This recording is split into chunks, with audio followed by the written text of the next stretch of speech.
Stanley, what's this game mean to you your last time out there at Memorial Stadium? I mean, it means everything, but it really hasn't hit me yet until I get on the field. I mean, my last game, Memorial Stadium.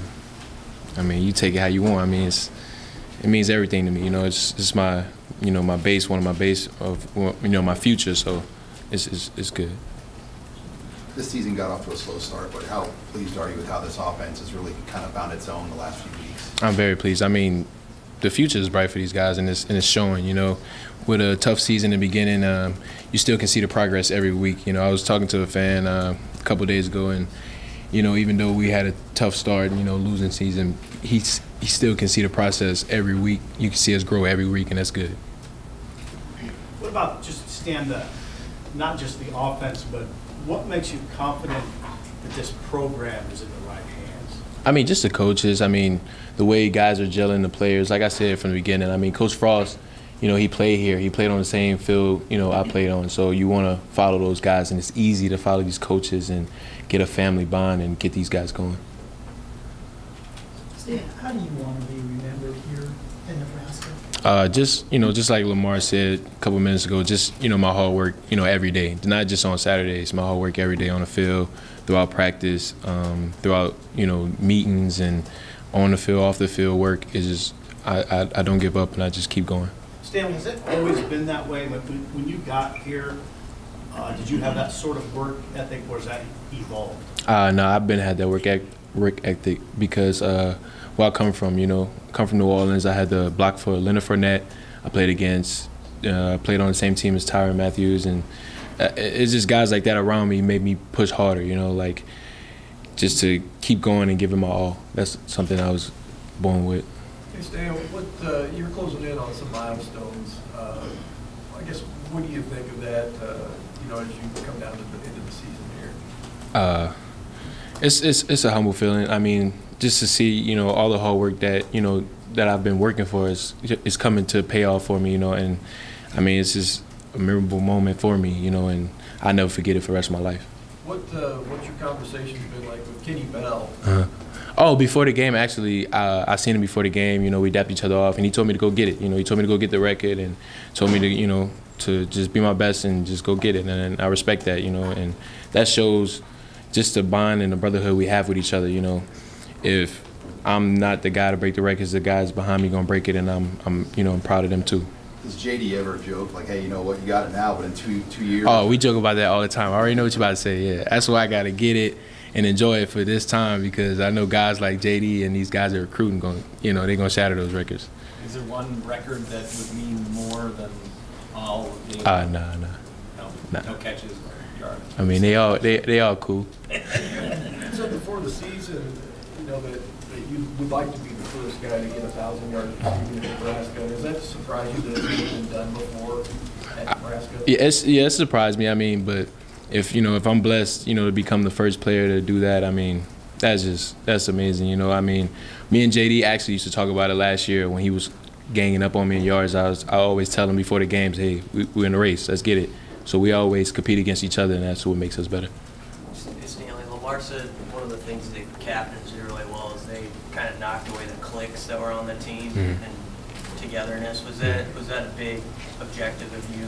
Oh yeah. That's what I said. With these coaches, they bring a family vibe. Once you get these guys together and once you get these guys more gelled in, it's easier to move a group of people, to do well in the future. Is there a senior or two that you admire who really hasn't played much, but they've stuck with it and they're still part of the program? Reem Dog. Reem, Ryan. Nobody ever calls him by his first name, but Reem Dog, he's been with it since I've been here. Me and him been running routes when B. Riley wasn't able to run routes. He'll be hurt, so we'll run routes for guys like B. Riley and Westy and Alonzo Moore. So me and him been through those trenches together. So.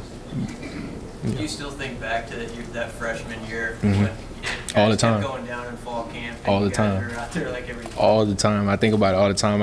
I joke with B. Riley about it all the time, like how he wasn't practicing and I would practice for him, and it's just funny, to think back on those guys that was real good for me when I was a freshman, like Westy and Alonzo Moore and B. Riley.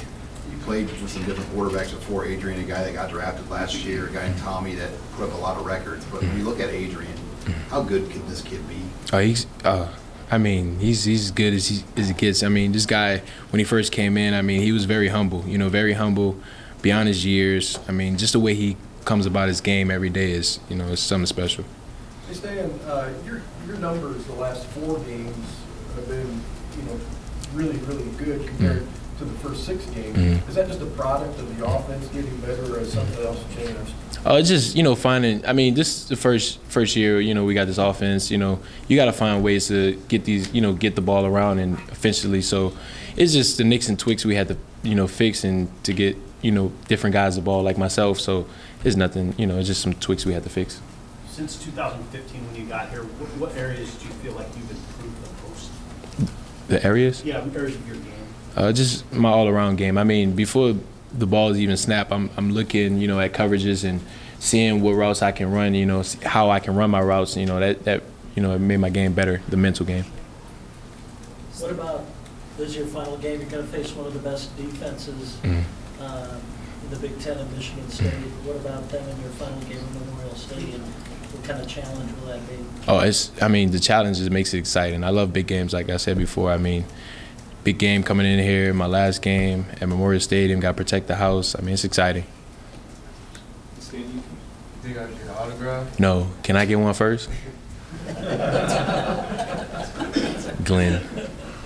Stan, you could have left and you could have made money, left early and made money. How much has this season been worth to you? I mean, this season is everything to me. I mean, it's not, it's not the best season ever, but I mean, this is great. I mean, it's just to see these guys moving into a direction that, I've been wanting, just to see these guys move into, it's amazing to me to come back and help these guys and to get them going in the right direction and set that, that base for Nebraska in the future. So it's real good. I like it. Stan, you share that captain job with a bunch of in-state guys. What have they been like as leaders and getting this thing going in that right direction too? Just being that example every day, waking up in the morning. It's not easy to come here and push a group of guys, without a winning season, to keep practicing hard and keep developing and getting better. But these captains have done a great job of doing that. You guys have scored the first last 6 times we got the ball started game. You scored a touchdown on opening drive. What is going into go with one of the more animated guys and warm ups and all that? What is going into your ability to just start fast and score early? That's just how coaches, go about practice. Start fast, finish fast. You start fast, you finish fast. You got to start and just keep going. You got to keep going. You got to keep going. That's just how coaches teach us.